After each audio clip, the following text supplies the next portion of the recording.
WhatsApp, Facebook और Instagram जैसे platform की पेरेंट कंपनी मेटा पर सोमवार को 213.14 करोड़ रुपए का जुर्माना लगाया गया है। यह जुर्माना भारत की कंपटीशन कमीशन ऑफ इंडिया ने लगाया है। मेटा पर आरोप है कि उसने 2021 में व्हाट्सएप की प्राइवेसी पॉलिसी अपडेट के जरिए अनुचित प्रोफेशनल तरीकों को अपनाया। हालांकि मेटा ने इस फैसले से असहमत होते हुए कहा कि वह इस कदम के खिलाफ अपील करने की योजना बना रही है। नमस्कार, मेरा नाम उर्वशी है। आज के एक्सप्लेनर में हम जानेंगे आखिर मेटा पर यह जुर्माना क्यों लगाया गया, आरोप क्या है और अब इससे क्या असर पड़ेगा। सबसे पहले बात करते हैं मेटा पर जुर्माना क्यों लगाया गया।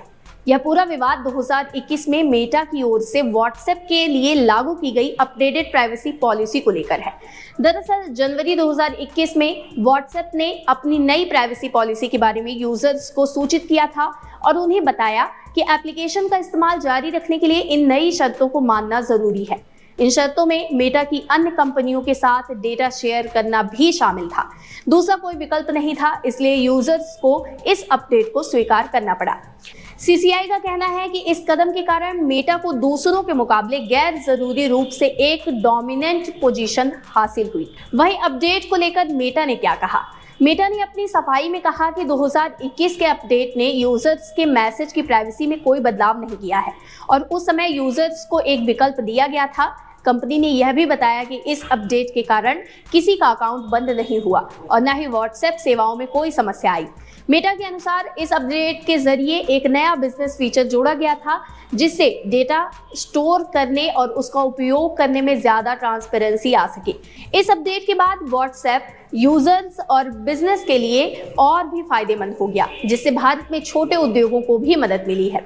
बात करते हैं मेटा को सीसीआई से जुर्माने के अलावा क्या निर्देश मिले।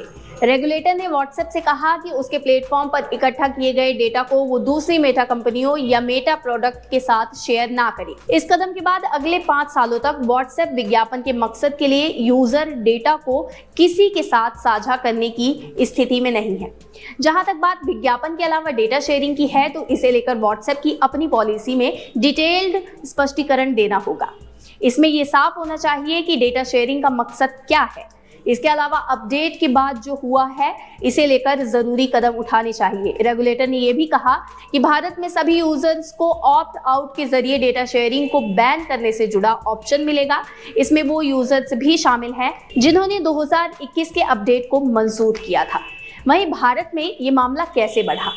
जनवरी 2021 में व्हाट्सएप ने अपनी प्राइवेसी पॉलिसी में बदलाव का ऐलान किया। इसमें यूजर से डेटा साझा करने की शर्तें स्वीकार करने के लिए कहा गया ताकि उनका डेटा फेसबुक और अन्य कंपनियों के साथ शेयर किया जा सके। मार्च 2021 में भारतीय प्रतिस्पर्धा आयोग यानी सीसीआई ने मामले को संज्ञान में लिया और जांच शुरू की। इसके बाद मेटा यानी पूर्व में फेसबुक ने अप्रैल 2021 में इस मामले को दिल्ली हाई कोर्ट में चुनौती दी, लेकिन अदालत ने मेटा की याचिका खारिज कर दी। अक्टूबर 2022 में सुप्रीम कोर्ट ने भी जांच को रोकने से इनकार कर दिया। अब नियामक ने मेटा के खिलाफ कार्रवाई की है। व्हाट्सएप भारतीय यूजर का डेटा शेयर नहीं कर सकता।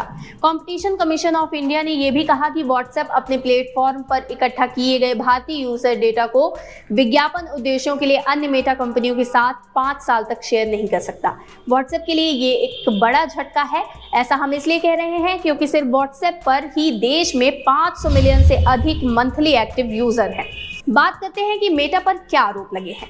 सीसीआई ने अपनी जांच में पाया कि व्हाट्सएप की टेक इट या leave it policy update fair नहीं थी।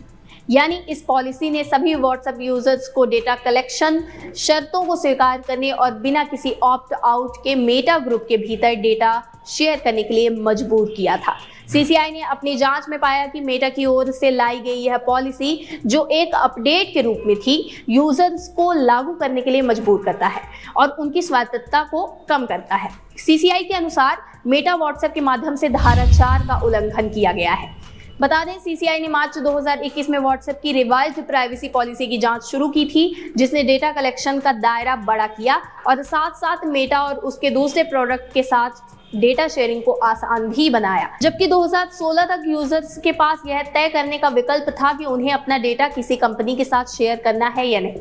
सीसीआई ने सोमवार 18 नवंबर को व्हाट्सएप की 2021 अपडेटेड प्राइवेसी पॉलिसी की अपनी जांच पूरी कर ली। मेटा के स्वामित्व वाली मैसेजिंग दिग्गज पर 213.14 करोड़ रुपए का जुर्माना लगाया और अगले 3 महीनों के भीतर कुछ व्यवहारिक परिवर्तनों को लागू करने का आदेश दिया। 156 पन्नों के फैसले में भारत के प्रतिस्पर्धा नियामक ने माना कि व्हाट्सएप ने ओवर द टॉप यानी OTT मैसेजिंग बाजार में अपने प्रभुत्व का दुरुपयोग करके उपयोगकर्ताओं पर अनुचित शर्तें थोपी हैं। जांच इस बात पर केंद्रित थी कि व्हाट्सएप की अपडेटेड प्राइवेसी पॉलिसी को कैसे लागू किया गया, जिसके कारण मेटा के स्वामित्व वाले अन्य प्लेटफॉर्म जैसे फेसबुक, इंस्टाग्राम के साथ उपयोगकर्ता डेटा को अनिवार्य रूप से साझा करना पड़ा। इसने माना कि भारत के OTT मैसेजिंग ऐप्स के बाजार में केवल व्हाट्सएप का ही दबदबा है। हालांकि सीसीआई ने अपने आदेश में जिस हिस्से की जांच की है वह कंपनी का नियम है कि जो उपयोगकर्ता अपडेटेड प्राइवेसी पॉलिसी से सहमत नहीं होंगे वे प्लेटफॉर्म का पूरी तरह से उपयोग नहीं कर पाएंगे। काफी विरोध के बाद व्हाट्सएप ने अपनी अपडेटेड प्राइवेसी पॉलिसी को स्वीकार करने की समय सीमा मई 2021 तक बढ़ा दी। बात करते हैं कि अब आगे क्या होता है। व्हाट्सएप की प्रतिस्पर्धा विरोधी प्रथाओं को संबोधित करने के लिए सीसीआई ने कंपनी को अगले 5 सालों तक अन्य मेटा स्वामित्व वाली सेवाओं के साथ उपयोगकर्ता डेटा साझा नहीं करने का आदेश दिया है। 2029 के बाद से भारत में व्हाट्सएप उपयोगकर्ताओं को इन ऐप अधिसूचना के माध्यम से इस तरह के डेटा साझाकरण से बाहर निकलने का एक तरीका दिया जाना चाहिए। प्लेटफॉर्म को यह भी निर्देश दिया गया कि वह उपयोगकर्ताओं को ऐप की सेटिंग में एक अलग टैब के माध्यम से अपनी पसंद की समीक्षा करने और उसे संशोधित करने की सुविधा प्रदान करे। आगे बढ़ते हुए व्हाट्सएप को यह भी निर्देश दिया गया कि वह विस्तृत स्पष्टीकरण दे कि वह अन्य मेटा प्लेटफॉर्मों के साथ कौन सा डेटा साझा कर रहा है और किन कारणों से। फिलहाल के लिए बस इतना ही। आपको ये जानकारी कैसी लगी हमें कमेंट सेक्शन पर जरूर बताइए। ऐसे ही एक्सप्लेनर्स देखने के लिए बने रहिए विनय फर्स्ट के साथ। शुक्रिया।